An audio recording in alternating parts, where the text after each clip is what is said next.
kata Allah, perangai munafik, orang yang penyakit dalam hati dia banyak, iman dia sakit, hati dia rosak.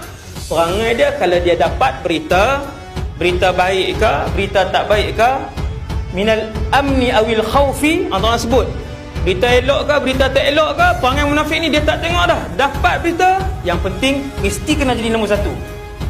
Ada'u bih, mereka akan menyebarkannya. Dia tak selidik dah. Sifat siapa? Sifat munafik. Hati-hati.